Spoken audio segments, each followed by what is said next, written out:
चलिए, अपन ने कंप्यूटर के बहुत सारे प्रकार देख लिए थे। उसमें कंप्यूटर का एक मेन प्रकार बचा था जिसको किस नाम से जाना जाता है? Super computer. नाम से स्पष्ट है, सुपर कंप्यूटर। ठीक है, देखो सुपर कंप्यूटर, ये इसमें जो प्रोसेसर होगा,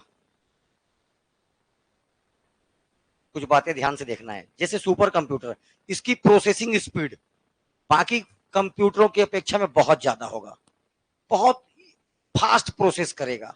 ठीक है, क्यों पता है? इसमें सैकड़ों प्रोसेसर, एक दो नहीं, सैकड़ों माइक्रो प्रोसेसर पैरेलल में एक साथ लगे रहते हैं। ये देखो ना, देखने में कैसे लग रहा है, जैसे कोई बहुत बड़ा होटल का एक लॉन दिखता है ना, वैसे साइज का रहता है। तो सुपर कंप्यूटर कहलाता है। सुपर कंप्यूटर का निर्माण उच्च क्षमता वाले 1000 प्रोसेसरों को एक साथ पैरेलल में जोड़कर किया जाता है। इसीलिए बोला गया इसको मल्टी प्रोसेसिंग। एक साथ कई प्रोसेसर जुड़ा है, इसलिए क्या कहलाया ये? Multi processing. ठीक है, और ये इनको पैरेलल में लगाया जाता है, इसलिए इसको बोलते हैं पैरेलल प्रोसेसिंग। मल्टी प्रोसेसिंग और पैरेलल प्रोसेसिंग का मतलब समझ में आया? बहुत सारे प्रोसेसर एक साथ लगे हैं तो मल्टी प्रोसेसिंग, और हमेशा उनको पैरेलल में ही लगाएंगे। कैसे लगाएंगे? पैरेलल में, इसलिए बोला गया पैरेलल प्रोसेसिंग। ठीक। समानांतर प्रोसेसिंग में किसी कार्य को अलग अलग टुकड़े में तोड़कर उसे अलग अलग प्रोसेसर द्वारा संपन्न किया जाता है। मतलब जो अलग, बहुत सारा काम होगा उसका सुपर कंप्यूटर का, तो उसको अलग अलग छोटे छोटे पार्ट्स में तोड़ दिए, अलग अलग प्रोसेसर को दे दिए, वो अपना अपना प्रोसेसर उस कार्य को क्या करता है? कंप्लीट करता है। सुपर कंप्यूटर अनेक उपयोगकर्ताओं के साथ काम कर सकते हैं, अतः ये एक प्रकार का मल्टी यूजर है। एक साथ बहुत सारे यूजर्स इस पर काम करेंगे, इसको क्या बोला जाता है? Multi user. क्या बोला जाता है? Multi users. ठीक। सुपर कंप्यूटर जो है विश्व का सबसे तेज कंप्यूटर है, जो काम कम समय में जटिल से गणनाएं कर सकते हैं। कॉम्प्लेक्स से कॉम्प्लेक्स जो गणनाएं होगा उसको क्या कर सकता है? ये कम से कम समय में कर सकता है। सुपर कंप्यूटर के प्रोसेसिंग की स्पीड देखो किस में मापा जाता है, इसको देखना है। फ्लॉप्स। प्रोसेसर की स्पीड किस में मापा जाता है? फ्लॉप्स। फ्लॉप्स का फुल फॉर्म देखिए, फ्लोटिंग पॉइंट ऑपरेशन पर सेकेंड। तो प्रोसेसर का जो, सुपर कंप्यूटर का जो प्रोसेसर होता है उसकी स्पीड को किसमें, प्रोसेसर की स्पीड किसमें मापी जाती है? फ्लॉप्स में। फ्लोटिंग पॉइंट ऑपरेशन पर सेकेंड में मापी जाती है। यहां पर फ्लोटिंग पॉइंट से तात्पर्य है कंप्यूटर द्वारा संपन्न किए गए किसी कार्य में जिस भिन्न संख्याएं फ्लोटिंग नंबर का शामिल हो। देखो इसका मतलब समझा रहा हूं। वर्तमान में इसकी अगर स्पीड की बात करेगा, प्रोसेसर की स्पीड, सुपर कंप्यूटर का जो प्रोसेसर होता है उसकी स्पीड किसमें नापते हैं? फ्लॉप्स में। ये प्रोसेसर का स्पीड नाप रहे हैं, लेकिन सुपर कंप्यूटर का स्पीड ये होता है बेटा 13 फ्लॉप्स। सॉरी, अभी तो वर्तमान में पेटा फ्लॉप्स के बन गए। 10 की घात 15, 10 की घात 15, 1 पेटा फ्लॉप्स बराबर 10 की घात 15 फ्लॉप्स। क्योंकि इसको किसमें नापा जाता है? कंप्यूटर के, मतलब प्रोसेसर की स्पीड को या कंप्यूटर की स्पीड को फ्लॉप्स में। तो 10 की पावर 15 फ्लॉप्स, ये होता है कंप्यूटर का स्पीड, सुपर कंप्यूटर का स्पीड। पेटा फ्लॉप्स क्या हो, किसमें होता है? प्लेटा फ्लॉप्स। और प्रोसेसर का स्पीड किसमें होता है? उसको किसमें नापते हैं? फ्लॉप्स में। किसमें नापा जाता है? फ्लॉप्स में। ठीक है, और सुपर कंप्यूटर की स्पीड किसमें मापी जा रही है? PETA flops. पेटा फ्लॉप्स मतलब 10 की घात 15 फ्लॉप्स। ठीक। चलिए, अच्छा एक सेकंड, और एक चीज छूट गया।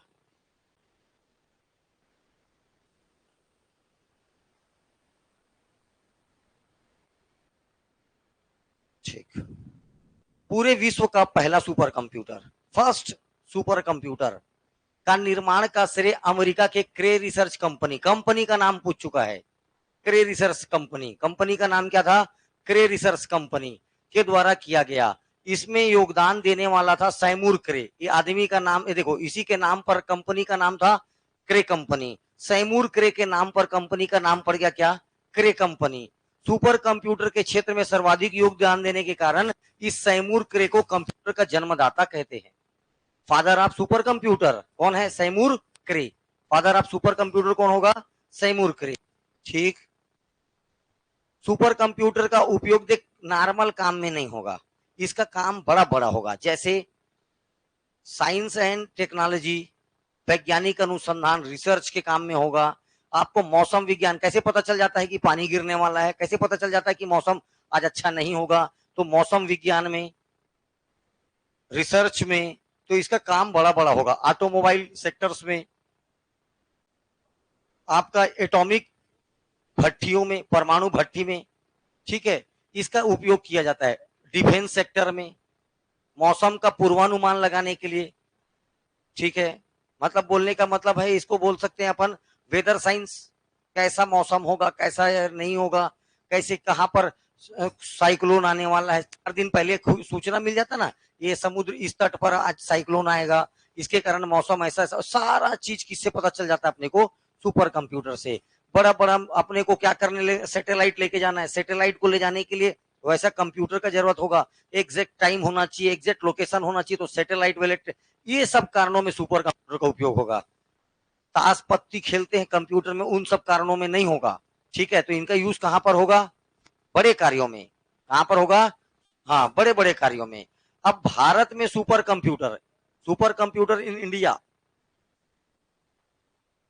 भारत में परम सीरीज के सुपर कंप्यूटर का निर्माण करती है सीडेक कंपनी। कौन सी कंपनी करती है? सीडेक कंपनी। क्वेश्चन पूछा हुआ है। सीडेक का पूरा नाम है centre for development of advance computing. इसका मुख्यालय है पुणे में। इसका मुख्यालय कहां है? पुणे में। परम 8000 भारत का पहला सुपर कंप्यूटर। आपको इधर उधर चीजें पढ़ने मिलेगा, लेकिन आपको इसी को याद रखना है। परम 8000, परम 8000 भारत का पहला कंप्यूटर है जो सीडेक कंपनी के द्वारा निर्माण किया गया। इसके निर्माण का ईयर देख लीजिए 1991,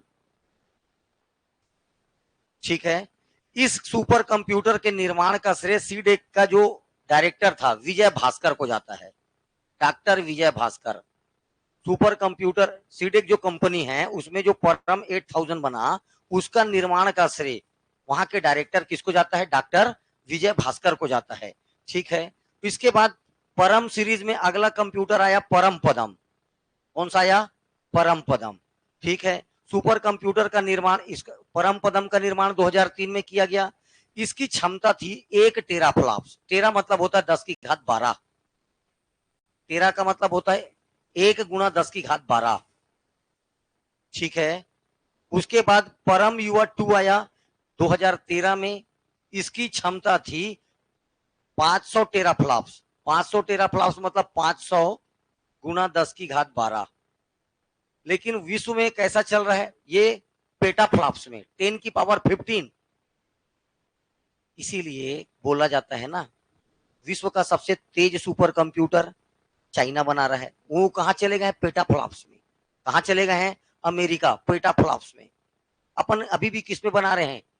उसके बाद भी 10 की घात 12 टेराफ्लॉप्स में बना रहे हैं। उसके बाद भी इस टाइप के सुपर कंप्यूटर पूरे विश्व में 5 ही देश के पास है। एक अमेरिका, दूसरा चाइना, तीसरा जापान, चौथा इंडिया और 5वां इजराइल। 5 ही देश ऐसे सुपर कंप्यूटर के निर्माण में अग्रणी हैं।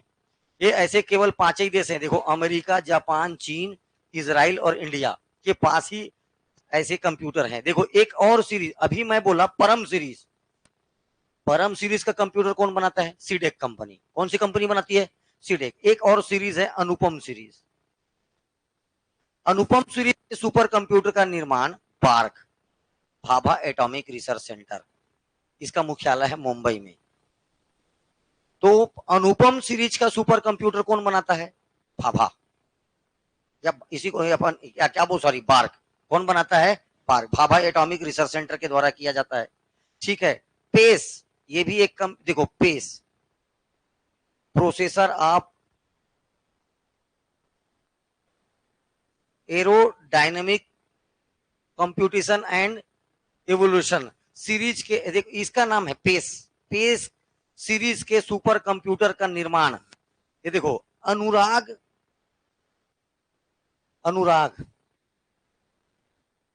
ये कहां है? हैदराबाद।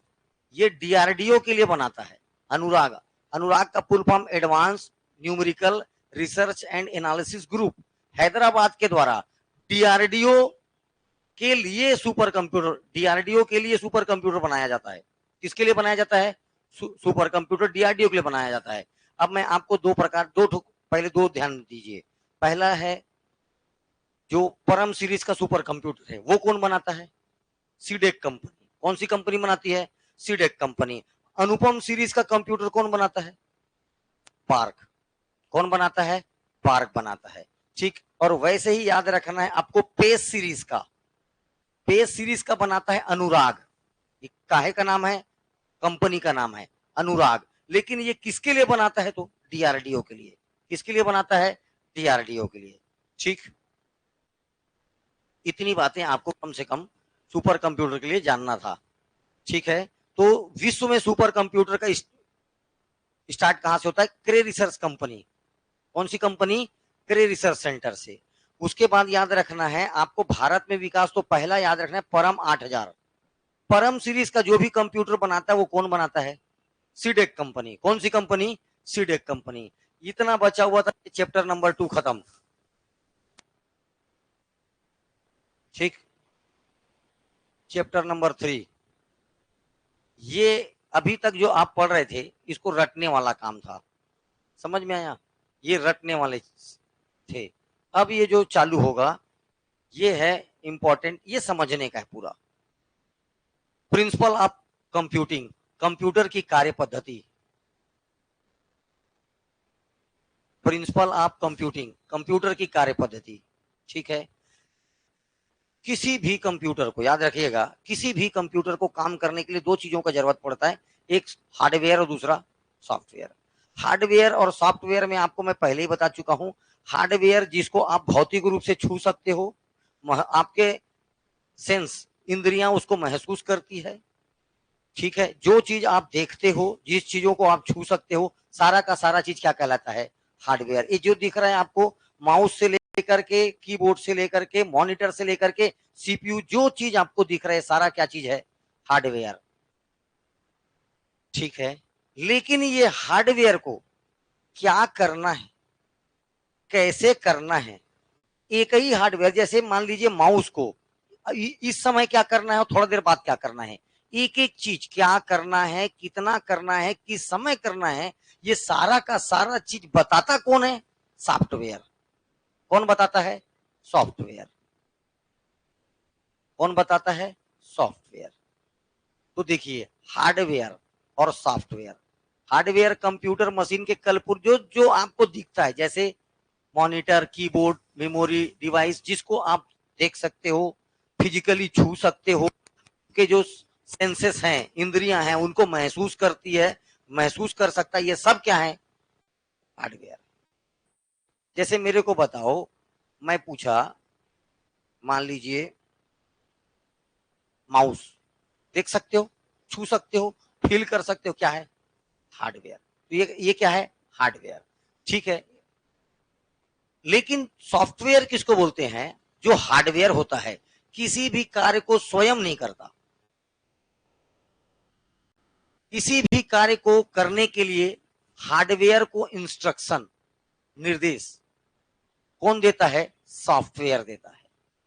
सॉफ्टवेयर क्या है? तो सॉफ्टवेयर प्रोग्राम, रूल्स, नियम और इंस्ट्रक्शनों का समूह है। तो software is a group of programs, group of program या इंस्ट्रक्शन। ठीक है। जो कंप्यूटर सिस्टम के कार्यों को, किसको? कार्यों को कंट्रोल करके रखता है। ये कंप्यूटर के विभिन्न हार्डवेयर के बीच में कोऑर्डिनेशन, समन्वय स्थापित करता है। हार्डवेयर को ये निर्धारित करता है कि कौन सा हार्डवेयर कब और कौन सा काम करेगा। सॉफ्टवेयर को हम देख भी नहीं सकते और छू भी नहीं सकते। हम देख या छू नहीं सकते, लेकिन इसे इसी प्रकार मान लीजिए जैसे इंजन है किसी गाड़ी का, मतलब आप कोई गाड़ी का हार्डवेयर मान ली इंजन है, तो सॉफ्टवेयर उसके भीतर का क्या है? फ्यूल। जैसे मैं बोला हार्डवेयर एक बॉडी है, तो सॉफ्टवेयर क्या है उसका? सूल। अगर हार्डवेयर क्या है? एक बॉडी है, शरीर है, तो सॉफ्टवेयर इसकी आत्मा है। ये क्वेश्चन पूछता है ना, सॉफ्टवेयर क्या इसका? आत्मा है। ठीक। वर्किंग प्रिंसिपल, कंप्यूटर कैसे काम करता है? कंप्यूटर के कार्य प्रणाली में क्या क्या चीज होते हैं। तो कंप्यूटर की कार्य प्रणाली, कंप्यूटर प्रिंसिपल या कंप्यूटर मोटे तौर पर 5 भागों में बांटा जाता है मेनली। कौन से 5 भाग, ध्यान से देखो। पहला होता है इनपुट सिस्टम, इनपुट डिवाइस। दूसरे नंबर पर याद रखना है मेमोरी। तीसरे नंबर पर याद रखना प्रोसेसर, प्रोसेस करेगा। चौथे नंबर पर ये प्रोसेस करने के पश्चात आपको याद रखना है आउटपुट। 1 2 3 4। और ये पूरे के पूरे सिस्टम को आखिरी में ये क्या करके रखता है, कंट्रोल यूनिट। ये देखो, ये सीयू है, कंट्रोल ये 5वां है, प्रोसेसर है ये तीसरा है। तो कौन कौन से 5 भागों में बांटा जाता है कंप्यूटर को, ध्यान से देखिए। कंप्यूटर को निम्न 5 भागों में बांटा जाता है। पहला इनपुट, पहला। दूसरा स्टोरेज, मेमोरी, इसी को क्या बोला जाता है, मेमोरी। तीसरा प्रोसेसर, चौथा आउटपुट, और 5वां कंट्रोल। कंप्यूटर को कितने भागों में बांटा जाता है, अकॉर्डिंग टू वर्क, कैसे काम करेगा, ठीक है, इसके आधार पर 5 भागों में बांटा जाता है। पहले को क्या बोला जाता है, इनपुट। इनपुट दिए, देखो ध्यान से बता रहा हूं, इनपुट जैसे आप टाइप किए, इनपुट का देना मतलब आपको उसको कुछ ना कुछ इंस्ट्रक्शन या डेटा को क्या करना, इंस्ट्रक्शन देना। कंप्यूटर को क्या देना, इंस्ट्रक्शन। कुछ भी दिए आप, जैसे लिख दिए ऐश्वर्या राय बच्चन, ये आप इनपुट दिए। जैसे आप इनपुट दिए, ये जाएगा और मेमोरी में सबसे पहले इनपुट देने के पश्चात, इनपुट दोगे तो आप तो की बटन को दबाए ऐश्वर्या राय बच्चन। ये इनपुट का ही काम होता है कि इसको खुद जो आप लिखे हो, ये जो लिखे हो कीबोर्ड पर, इसको बाइनरी नंबर पे बदलेगा। क्योंकि कंप्यूटर तो केवल 2 ही भाषा समझता है, मतलब केवल एक ही भाषा समझता है, 0 और 1। यही क्या है, बाइनरी नंबर। उसको नहीं मालूम है तू क्या बटन दबा रहा है। इनपुट का ये भी काम होता है, जैसे आपने दिया, कुछ भी इनपुट दिया, इसको तुरंत बाइनरी नंबर पे बदला।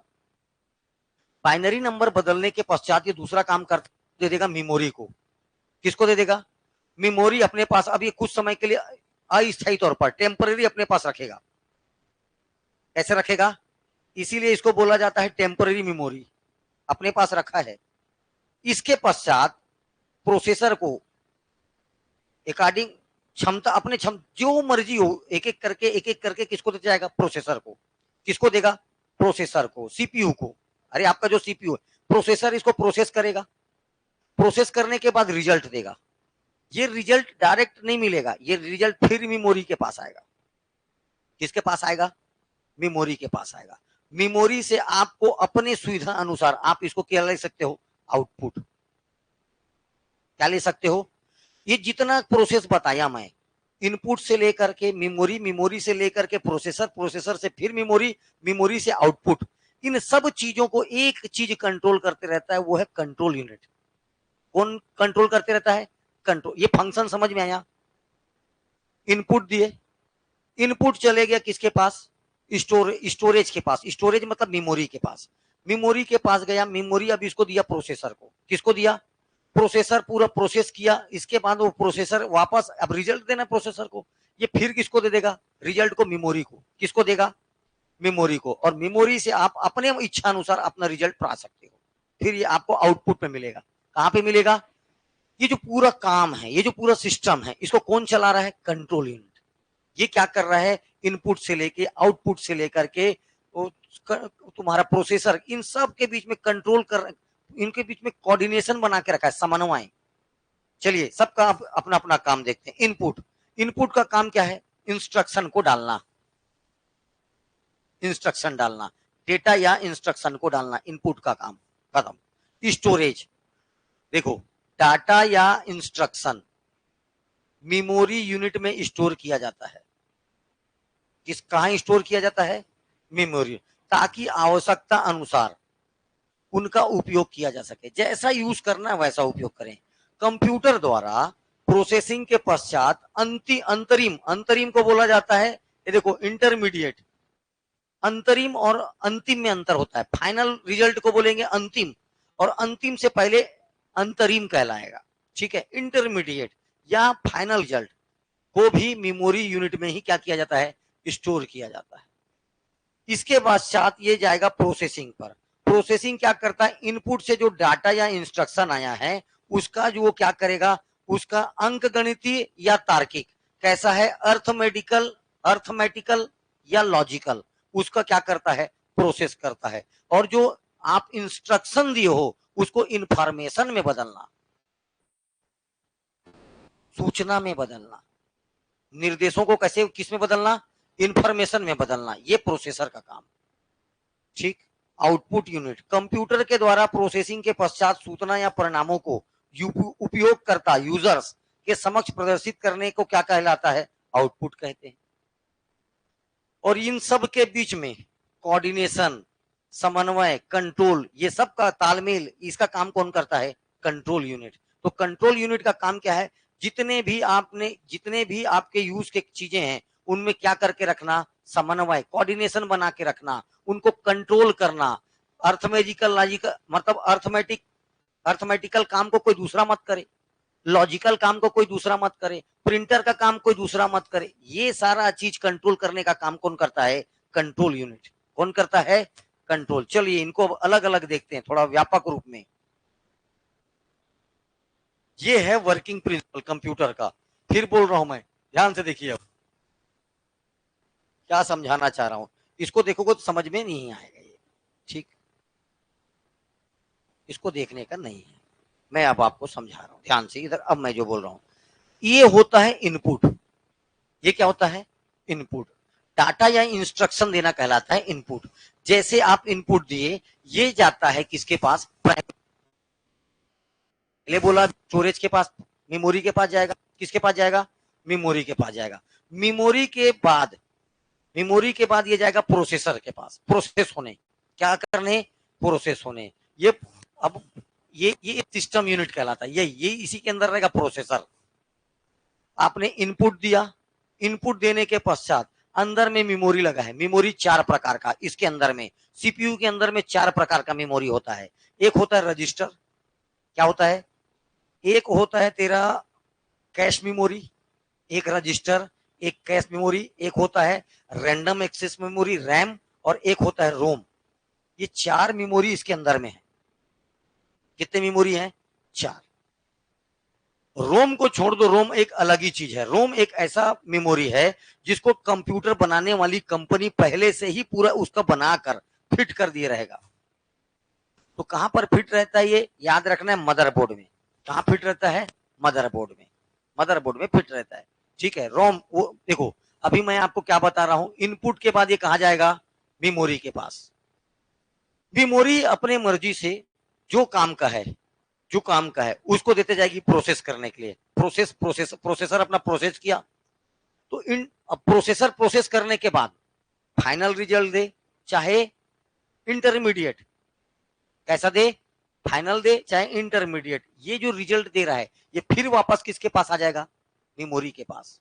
किसके पास आ जाएगा, मेमोरी के पास। लेकिन इसमें से, इस मेमोरी में से आपको अपने काम का चीज यूजर्स आउटपुट के रूप में ले सकता है। किसके रूप में ले सकता है, आउटपुट के। इन सारे कामों को कौन कंट्रोल करके रखा है, कंट्रोल यूनिट। अब देखो अर्थमेटिकल लॉजिकल, ये काम किसका है, ये काम है तेरा प्रोसेसर का। कौन सा काम गणित वाला है, कौन सा काम लॉजिकल है, ये किसका काम है, ये तेरा काम है प्रोसेसर का। सीपीयू जिसको अपन क्या बोलते हैं, सीपीयू। ये भी सीपीयू में ही रहेगा, ये भी सीपीयू में ही रहेगा। इन सबको एक साथ बोला जाता है सिस्टम यूनिट। क्या बोला जाता है, सिस्टम यूनिट। ओके, अब देखो कंप्यूटर के मुख्य भाग, ये हार्डवेयर को काटो, हार्डवेयर के थोड़ी, कंप्यूटर के मुख्य भाग, main components of computer, main components of computer. देखिए इनपुट यूनिट, ध्यान से देखो, इधर देखो, इनपुट यूनिट, ये देखो स्टोरेज यूनिट, मेमोरी जिसको बोला मैं, सिस्टम यूनिट पूरा क्या कहलाता है, सिस्टम यूनिट। मदरबोर्ड अंदर में ही होगा motherboard, central processing unit CPU होगा, प्राइमरी या मेन मेमोरी, और आउटपुट। इतने मेन कंपोनेंट से किसी भी कंप्यूटर के, ये सबका भी अपने को काम देखना है। इनपुट यूनिट, स्टोरेज, ये देखो भंडारण को ही क्या बोला गया, मेमोरी। सिस्टम यूनिट, मैं तो बोला पूरा का पूरा सिस्टम यूनिट है। इसी सिस्टम यूनिट का हिस्सा कौन कौन है? तो देखो सेंट्रल प्रोसेसिंग यूनिट सीपीयू है, इसी का कौन है? प्राइमरी मेमोरी इसी के अंदर में है, ये भी है। अर्थमेटिकल लॉजिकल भी इसी में होता है, ये देखो इसी को, मदरबोर्ड भी इसी के भीतर में होता है। और आउटपुट यूनिट अलग से है ना, ये 1 2 3 और ये 4 सिस्टम यूनिट मेन। चलो एक एक करके आ जाओ। इनपुट डिवाइस, कौन सा डिवाइस? Input device. अभी मैं आपको बताया इनपुट डिवाइस किसको बोलते हैं। इनपुट डिवाइस वे डिवाइस होते हैं जो जिसका एक ही काम होता है, कंप्यूटर को क्या देना? इनपुट देना। इनपुट कैसे दोगे? या तो डाटा दोगे या इंस्ट्रक्शन, या तो डाटा के रूप में दोगे या तो इंस्ट्रक्शन के रूप में दोगे। देखो इनपुट डिवाइस डाटा, प्रोग्राम या इंस्ट्रक्शन या निर्देश, कमांड्स को कंप्यूटर में डालने के लिए प्रयोग की जाने वाली विद्युत यांत्रिक इलेक्ट्रोमैकेनिकल युक्ति है। कैसे काम करता है ये? इलेक्ट्रोमैकेनिकली। ठीक। इनपुट उपयोगकर्ता से डेटा या इंस्ट्रक्शन को प्राप्त करता है। इनपुट जो भी देते हैं, जो मैं उपयोग करता हूं, मैं इसमें क्या डाला? इनपुट डाला। जैसे इसमें इनपुट डाला, प्राप्त करके उसे डिजिटल रूप में परिवर्तित करता है।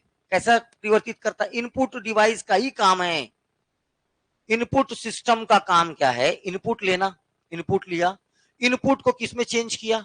डिजिटल में चेंज किया, और प्रोसेसिंग होने के लिए प्रस्तुत करता है। और इसको अब प्रोसेसिंग के लिए प्रस्तुत करता है। क्योंकि कंप्यूटर केवल किस संकेत को समझता है?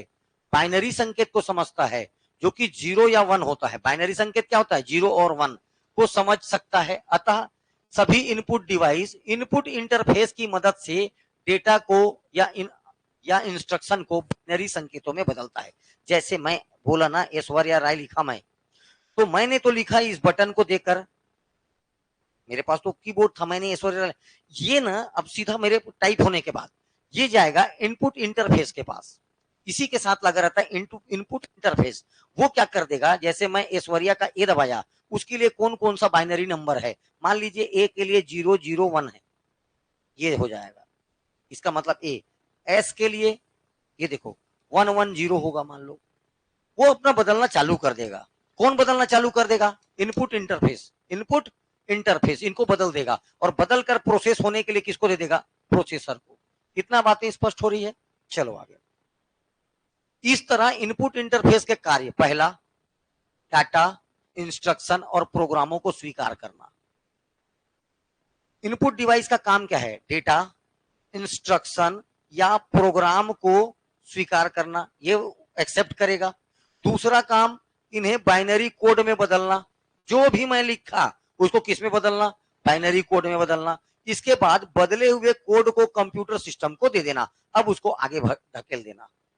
मैं अपना काम मैंने इनपुट ले लिया, इनपुट लेने के पश्चात इसको बाइनरी नंबर में चेंज कर दिया। अब इसको प्रोसेस होने के लिए आगे बढ़ा देता है। ये इनपुट सिस्टम का इतना काम था। 3 काम है उसका। पहला काम डाटा को स्वीकार करना, डाटा या इंस्ट्रक्शन को क्या करना? एक्सेप्ट करना। डाटा एक्सेप्ट करने के बाद उसको बाइनरी कोड में बदलना, ये उसका काम है। उसके पश्चात इसको आगे बढ़ा देना, प्रोसेस होने के लिए क्या करना? आगे बढ़ा देना। ये 3 काम किसका है? इनपुट डिवाइस का। अच्छा इनपुट डिवाइस के एग्जांपल देखो तो क्या क्या है? Keyboard, mouse, joystick, light pen, barcode reader, mic, punch card reader. अरे भैया, जहां से आप इनपुट दिए, ये भी मैं माइक में बोल रहा हूं, इनपुट दे रहा हूं, ये माइक हुआ, ये क्या है? इनपुट हुआ। जहां से आप डाले, कुछ भी चीज डाले, अपने मोबाइल में देखना कभी ऐसे वहां स्पीकर बना था उसमें बोलते हो, वो भी इनपुट हुआ। ये पेन, ये देखो, ये देखो, ये कौन सा पेन है? Digital pen. कैसा पेन?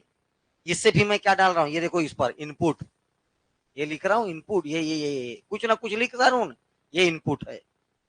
वैसी माउस का काम है, वैसी कीबोर्ड का काम है, वैसी जॉयस्टिक होता है, जब गेम खेलोगे तो जॉयस्टिक काम आता है। ठीक, ये सारा इनपुट डालने का काम करता है।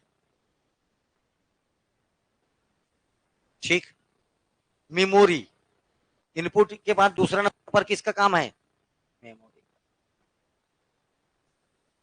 देखिए, डाटा और इंस्ट्रक्शन को प्रोसेस करने से पहले, अभी इनपुट दिए, अभी प्रोसेस होने से पहले कहाँ रखा जाता है? मेमोरी में रखा जाता है। और प्रोसेसर के द्वारा अंतरिम या अंतिम, इंटरमीडिएट या फाइनल रिजल्ट को भी कहाँ रखा जाता है? मेमोरी में रखा जाता है। अब भी बताया मैं तेरे को। देखो मैं क्या बोलना चाह रहा हूं, देखो ये इनपुट, ये मेमोरी, ये है प्रोसेसर। ये देखो इनपुट भी दिया तो किसके पास आया? इसके पास। इससे प्रोसेस हुआ, प्रोसेस होने के बाद फिर ये कहा गया? मेमोरी। ये बोलना चाह रहा हूं मैं। ठीक, इस प्रकार मेमोरी में सुरक्षित रहता है। देखो प्रोसेस, मेमोरी क्या करता है? प्रोसेस के लिए दिए गए इंस्ट्रक्शन, अनुदेशों को, दिए गए डाटा व अनुदेशों को, इस प्रकार मेमोरी सुरक्षित, किसको किसको किसको से सुरक्षित रखता है मेमोरी? प्रोसेस के लिए दिए गए डेटा को, दूसरा अंतरिम इंटरमीडिएट रिजल्ट को, और फाइनल रिजल्ट को। ये सब को सुरक्षित सेफ रखने का काम किसका है? मेमोरी का। मेमोरी क्या क्या रखता है? आपने जो डाटा या इंस्ट्रक्शन दिया उसको, आपने किसके लिए दिया था? प्रोसेस करने के लिए उसको। उसके पश्चात ये प्रोसेस होने के पश्चात ये इंटरमीडिएट, अंतरिम या अंतिम परिणाम, फाइनल रिजल्ट को फिर कहां रखते हैं? मेमोरी में रखते हैं। इसको, इन सबको क्या करता है? सुरक्षित रखता है। अब मेमोरी दो प्रकार का होता है। कितने प्रकार का होता है? दो प्रकार का। ध्यान से देखिए, प्राथमिक, प्राइमरी, इसी को बोलते हैं मुख्य। प्राइमरी को क्या बोलते हैं? मुख्य। दूसरा होगा सेकेंडरी, दूसरा क्या होगा? सेकेंडरी। और मुख्य ना होकर के क्या होगा? ऑक्सिलरी। भाई इसको बोल रहे हैं प्राइमरी। और यही कौन सा मेमोरी है? तो मैं आपको बता देता हूं, इसके अंदर में जो चार्ट हो हैं वो सारे के सारे भी हैं, और क्या है? मेन मेमोरी है। इसके अंदर जो चार हैं, रजिस्टर, कैश मेमोरी, रैम और रोम, ये चार मेमोरीज के भीतर में है। किसके? सीपीयू के भीतर में। ये चारों के चारों कैसे हैं? प्राथमिक है, प्राइमरी है, और कैसे हैं? Main memory. कितने प्रकार के मेमोरी? दो प्रकार का। मेमोरी कितने प्रकार का? दो प्रकार का। पहले तो बोलो प्राइमरी और सेकेंडरी, है ना? प्राइमरी या सेकेंडरी, मतलब एक प्राइमरी दूसरा सेकेंडरी। प्राइमरी कोई बोलना है मेन मेमोरी, प्राइमरी कोई क्या बोलना है? Main memory. और सेकेंडरी को क्या बोलना है? ऑक्सिलरी। सेकेंडरी को क्या बोलोगे? ऑक्सिलरी। तो देखिए अपन बात करते हैं मेन मेमोरी का। किसका बात करते हैं? मेन मेमोरी का। देखिए ये कंप्यूटर सिस्टम यूनिट के अंदर में स्थित इलेक्ट्रॉनिक मेमोरी है। इसकी स्मृति क्षमता कम, इसकी स्टोरेज जो कैपेसिटी होती है वो कम होती है। कैपेसिटी, स्टोरेज कैपेसिटी क्या होती है? कम होती है, लेकिन फास्ट होता है। वर्क कैसा करता है ये? तेज। जबकि गति, स्पीड क्या होती है? फास्ट होती है। स्टोरेज, अरे देख भाई, आप जाओगे, अगर मान लीजिए किसी अच्छे कंपनी का रैम, आप क्या पूछते हो वहां पर? कितने रैम का मेरे को, कितने जीबी का रैम है, फलाना ढेकाना। अरे एक तो छोटे से पेन ड्राइव में कितना जीबी आता है? 128, 130 जीबी आ जाता है, मतलब 556, कितना कितना जीबी आ जाता है ये छोटे से पेन ड्राइव में आता है, छोटे से पेन ड्राइव में।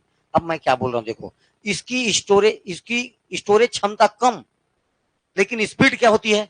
अरे अंदर में ही है सिस्टम, सिस्टम के भीतर में ही, तो इसलिए स्पीड क्या होगी इसकी? ज्यादा होगी। इसमें अस्थायी इंस्ट्रक्शन और तत्काल परिणामों को संग्रहित किया जाता है। देखो ये मत समझने की कोशिश कर, ठीक है? इसमें क्या होता है? अस्थायी इंस्ट्रक्शन और तत्काल परिणामों को संग्रहित। मेमोरी में आपको इंस्ट्रक्शन को भी रखना है और आपको रिजल्ट को भी रखना है, लेकिन आपको ऐसे रिजल्ट को और ऐसे परिणामों को यहां पर रखते हैं जो तत्काल काम का है, एकदम इंटरमीडिएट, अभी तो काम है, उसको इसमें रखा जाएगा। ये एक अस्थायी मेमोरी है, इसका मतलब समझना।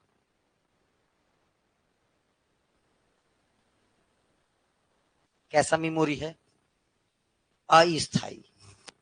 देख, प्राइमरी है, मेन मेमोरी है, लेकिन अस्थायी है। अस्थाई और स्थाई का मतलब समझ लो, उसका कभी नहीं। अगर मैं इसमें जो भी चीज चल रहा है, इस कंप्यूटर में भी जो भी चीज चल रहा है कंप्यूटर में, और मैंने बटन को बंद कर दिया, मेन स्विच को क्या कर दिया, ऑफ कर दिया, तो उसमें जितना भी अब स्टोर था इंस्ट्रक्शन या रिजल्ट, वो ऑटोमेटिक गायब हो जाएगा। लेकिन एक पेन ड्राइव में मैं लेके चल रहा हूं कोई चीज को, मैं बटन बंद करूं चाहे चालू करूं, पेन ड्राइव से वो चीज उड़ जाएगा क्या, नहीं उड़ेगा।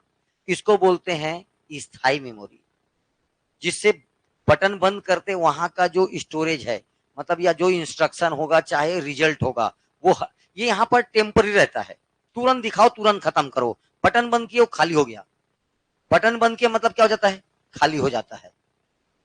याद रखना है, अस्थायी मेमोरी को वोलाटाइल बोलते हैं। इंग्लिश में क्या बोला जाता है इसको, वोलाटाइल। और स्थायी को बोलते हैं नॉन वोलाटाइल। क्या बोला जाता है, नॉन वोलाटाइल। एकमात्र याद रखना रोम, ROM, इसके अंदर में कितने हैं, 4। इसके अंदर में कितने हैं, 4। ये जो 4 में जो रोम है, ये कैसा है, नॉन वोलाटाइल, नॉन वोलाटाइल। एक छो बस बता रहा हूं, किसको मैं, रोम को। क्योंकि रोम को जो कंपनी कंप्यूटर बनाती है वो पहले से ही उसको फिक्स कर देता है। आप अभी जाओगे, आप कंप्यूटर अपने घर देखोगे तो सी ड्राइव ABCDEF कर देता है, उसमें जो सी होता है, सी, उसमें आप कोई छेड़छाड़, उसको देख सकते हो, पढ़ सकते हो, उसमें कोई छेड़छाड़ नहीं कर सकते आप, क्योंकि उसको कंप्यूटर का जो निर्माण करने वाली कंपनी है उसको फिक्स करके रखी है। आप उसमें किसी प्रकार का छेड़छाड़ नहीं कर सकते, आप नहीं कर सकते किसी प्रकार का छेड़छाड़। इसीलिए किस प्रकार का है बोला मैं, नॉन वोलाटाइल। किस प्रकार का है, नॉन वोलाटाइल, सही है उसका। चल अब इधर देख ध्यान से, ये कैसा मेमोरी होता है बोला मैं, ये एक अस्थायी मेमोरी है, जिसमें कंप्यूटर को ऑफ कर देने पर सूचना भी क्या हो जाती है, समाप्त हो जाता है। ठीक, डाटा या इंस्ट्रक्शन को प्रोसेस करने से ठीक पहले प्राइमरी मेमोरी में अस्थायी रूप से रखा जाता है, टेम्पररी रखते हैं। ठीक, और जो रिजल्ट आता है उसको भी आउटपुट को प्रदर्शित करने से पहले प्राइमरी मेमोरी में ही क्या किया जाता है, स्टोर किया जाता है। सेमीकंडक्टर रजिस्टर एक, कैश, CAT नहीं आएगा, CACHE, कैश, रैम, रोम और रैम प्राथमिक मेमोरी के उदाहरण है। इन्हीं लोग प्राथमिक है और इन्हीं लोग क्या है, मेन। जो प्राथमिक होगा वही क्या होगा, मेन मेमोरी। तो निम्नलिखित में से कौन सा प्राथमिक मेमोरी नहीं है, ऑप्शन आएगा इसमें, एक ठोका एक्स्ट्रा रहेगा। ये चारों के चारों कैसे हैं, प्राथमिक मेमोरी। कैसे मेमोरी है, प्राथमिक मेमोरी। और प्राथमिक मेमोरी ही कैसा मेमोरी है, मेन मेमोरी। इसमें रजिस्टर और कैश मेमोरी, ये देखो ये दोनों, रजिस्टर और कैश मेमोरी, ये तो सीपीयू के साथ ही लगे रहते हैं, माइक्रो प्रोसेसर के भीतर में बने होते हैं, सीपीयू के साथ लगे रहता है, प्रोसेसर के साथ ही लगा रहता है। जबकि ये जो रोम है और ये जो रैम है, ये मदरबोर्ड पर स्लॉट बन रहता है, स्लॉट, मदरबोर्ड पर क्या बन रहता है, स्लॉट बन रहता है, उस पे इस खांचे में इसको फंसाते हैं, रैम और रोम को। सीपीयू का सीधा संपर्क कैश मेमोरी से होता है। सीपीयू डायरेक्ट किसके संपर्क में रहता है, कैश मेमोरी के। देखिए एक ठोक लाइन डायग्राम देखो, सब समझ में आ जाएगा। इसको देखो, ये है, ये देखो सहायक मेमोरी। कैसा मेमोरी, इसी को बोला जाता है क्या, सहायक मेमोरी, ऑक्सिलरी बेटा। ये देखो सेकेंडरी या ऑक्सिलरी, ये देखो ये है मेन मेमोरी। रैम और रोम क्या है, ये मेन। एक है रैम, RAM, ये है रोम। जबकि ये दोनों डायरेक्ट सीपीयू के कंट्रोल में रहते हैं। ये देखो रजिस्टर तो इसी के साथ मिले रहता है, और सीपीयू के डायरेक्ट कंट्रोल में कौन रहता है, कैश मेमोरी। अभी मैं आपको इसका वर्किंग फंक्शन समझाऊंगा, ध्यान से। आप पहले इधर आ जाओ, सहायक मेमोरी किसको बोलते हैं, डाटा, सॉफ्टवेयर और अंतिम परिणामों को स्थायी रूप से मेमोरी में संग्रहित किया जाता है। अगर किसी भी रिजल्ट को सुरक्षित रखना है, ठीक है, जैसे ऐश्वर्या राय का फोटो आया और मेरे को उसको सेव करके रखना है, तो वो कहां पर सेव होगा? ऑक्सिलरी में। कहां पर सेव होगा? इसमें। कंप्यूटर प्रोसेसर द्वारा डाटा प्रोसेस करने से पहले सहायक मेमोरी से मुख्य मेमोरी में लाया जाता है। सहायक मेमोरी में से कम खर्च के विशाल भंडार स्टोरेज करने की क्षमता होती है। यह एक स्थायी नॉन वोलाटाइल मेमोरी है जिसमें कंप्यूटर को बंद कर देने पर भी उपलब्ध ना हो भी डाटा नष्ट नहीं होता। ठीक, अब ध्यान से देखो, अगर कोई चीज यहां से यहां लाया जाता है, क्या बोलता है? देखो, डेटा प्रोसेस से पहले, डेटा को प्रोसेस अभी प्रोसेसर सीपीयू के तब प्रोसेस होगा ना, तो डेटा प्रोसेस से पहले सहायक मेमोरी से मुख्य मेमोरी में लाया जाता है। यहां से डेटा को कहां लाया जाता है? मेन मेमोरी में। मेन मेमोरी से जाएगा कैश मेमोरी के पास। किसके पास जाएगा? कैश मेमोरी के पास। और कैश मेमोरी से कहां जाएगा? ये सीपीयू के पास। किसके पास जाएगा? सीपीयू के पास। अगर मान लीजिए ये रिजल्ट देता है और कुछ समय के लिए रखना है, तो इसके पास आएगा या इनके पास आएगा? मेन मेमोरी के पास। अगर इसको बहुत लंबे समय के लिए रखना है तो फिर कहां पर आएगा? ये इसके पास। ठीक, देखो, चूंकि इसमें कोई भी चीज रखोगे, जैसे एक पेन ड्राइव, एक एग्जांपल लेके चल, पेन ड्राइव है ये। कौन सा? ये पेन ड्राइव। ये पेन ड्राइव है, इसकी स्टोरेज क्षमता ज्यादा होती है। इसकी स्टोरेज क्षमता क्या होती है? ज्यादा होती है। ये सस्ते होते हैं। ये कैसे होते हैं? सहायक, सस्ते होते हैं। इसका डाटा स्टोरेज करने की क्षमता अधिक होती है। ये वोलाटाइल है कि नॉन वोलाटाइल है? नॉन वोलाटाइल है, क्योंकि बिजली जाने से भी इसमें से डेटा नहीं उड़ता। मतलब कैसा है? नॉन वोलाटाइल है। बिजली बंद करने से इसका डेटा उड़ जाए उसको क्या बोलते हैं अपन? वोलाटाइल। ये नॉन वोलाटाइल है। ठीक है, जैसे आजकल बहुत सारे आते हैं, magnetic disk, optical disk, hard disk, ठीक है, आदि सब क्या है? सहायक मेमोरी उदाहरण है। सब किसके एग्जाम्पल हैं? Auxiliary memory. सब क्या है? Auxiliary memory. चलो, अब आ जाओ रजिस्टर। अभी पढ़े रजिस्टर। ये देखो, सीपीयू के साथ लगा हुआ है रजिस्टर। ध्यान से देखिए अब रजिस्टर, मैं थोड़ा जल्दी जल्दी पढ़ा रहा हूं। ये सेंट्रल प्रोसेसिंग यूनिट या माइक्रो प्रोसेसर के साथ निर्मित अत्यंत तीव्र गति वाला प्राइमरी मेमोरी है। इसमें सीपीयू की, इसे ही सीपीयू का कार्यकारी मेमोरी भी करते हैं। सीपीयू की वर्किंग मेमोरी किसे कहते हैं? रजिस्टर को। Working memory of CPU register. Working memory of CPU register. CPU register में स्थित डेटा को ही प्रोसेस कर पाता है। कहीं से भी आपको डेटा प्रोसेस करने से पहले कहां लाना पड़ेगा? रजिस्टर में। कैश मेमोरी कहीं से भी आकर कैश मेमोरी में आएगा। कैश मेमोरी भी किसको देगा? रजिस्टर को देगा। और रजिस्टर से ही कहां जाएगा? वो सीपीयू में जाएगा प्रोसेस होने के लिए। अतः डाटा या इंस्ट्रक्शन को प्रोसेस करने से पहले रजिस्टर से स्थानांतरित किया जाता है। रजिस्टर मेमोरी का एक्सेस टाइम ये पूछा हुआ है 1 से 2 नैनो सेकंड का होता है। कितने का होता है? 1 से 2 नैनो सेकंड बेटा। 1 से 2 सेकंड नहीं, 1 से 2 नैनो सेकंड। नैनो सेकंड का मतलब होता है 10 की पावर -9। 1 से 2 नैनो सेकंड इसका स्पीड होता है। ये हुआ तेरा रजिस्टर।